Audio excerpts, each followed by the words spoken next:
Bab 2. Bertiga di tengah gelap. Pagi pertama tanpa ayah dimulai tanpa suara.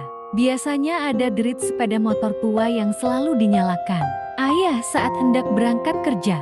Disusul suara cempreng radio kesayangannya. Tapi kini, yang terdengar hanya sendok yang menyentuh piring dan langkah kaki Nair yang menyiapkan sarapan untuk Raffi.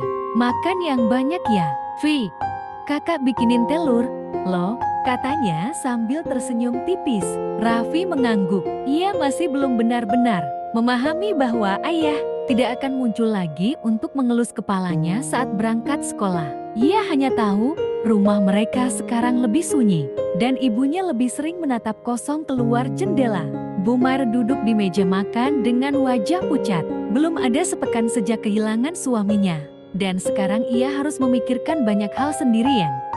Biaya sekolah, cicilan kontrakan, dan usaha kecil yang belum sempat dimulai. Hari demi hari berlalu dengan lambat. Bumair mulai mencoba membuat kue-kue kecil untuk dijual. Dengan oven sederhana dan bahan seadanya, ia membuat kue bolu kukus, risoles, dan donat kentang. Setiap pagi Nair membawanya ke warung-warung terdekat. Kadang bahkan menitipkan ke kantin sekolah. Bu, boleh nggak Nair bantu jualan di luar sekolah? Tanya Nair suatu pagi. Bumair hanya tersenyum dan menggeleng. Kamu belajar yang rajin saja, Nak. Biarkan ibu yang cari cara. Tapi Nair tahu, ibunya butuh bantuan. Maka diam-diam, ia mulai membawa beberapa bungkus kue ke sekolah dan menjualnya ke teman-teman. Kadang laku, kadang tidak. Kadang malah jadi bahan ejekan. Anak jualan nih, mau jadi dokter apa jadi pedagang? Cemo seorang teman bernama Zaki. Anak orang kaya yang sering merasa paling benar. Nair menahan marah. Ia tahu, menjawab hanya akan memperpanjang hinaan.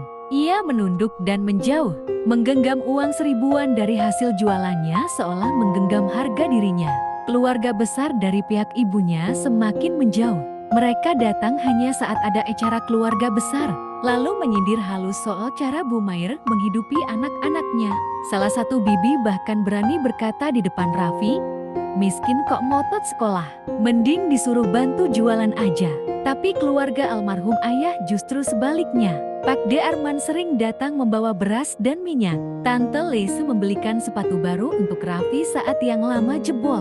Meski mereka juga hidup pas-pasan, mereka tak pernah mengungkit-ungkit bantuan itu. Suatu hari, Pak De berkata pada Nair, bapakmu itu orang baik. Kami tahu kamu kuat kayak dia, tapi ingat, kuat bukan berarti harus sendiri. Nair mengangguk, menahan air mata. Dalam diam, ia menuliskan dalam buku harian, aku ingin kuat, tapi andai ada pelukan ayah satu kali lagi saja, aku akan minta. Ajari aku bertahan lebih lama.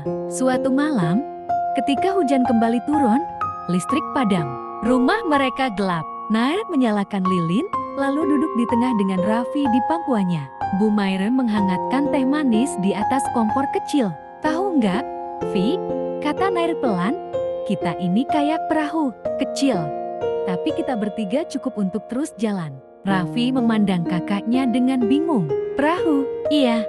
Meskipun angin kencang dan ombak besar, asal kita tetap saling jaga, perahu kita nggak akan tenggelam. Bumair yang duduk tak jauh dari mereka tersenyum dalam gelap. Lilin itu kecil, tapi cahayanya cukup untuk membuat hati mereka sedikit lebih hangat malam itu. Mereka hanya bertiga sekarang, tapi bertiga pun mereka bisa menantang badai.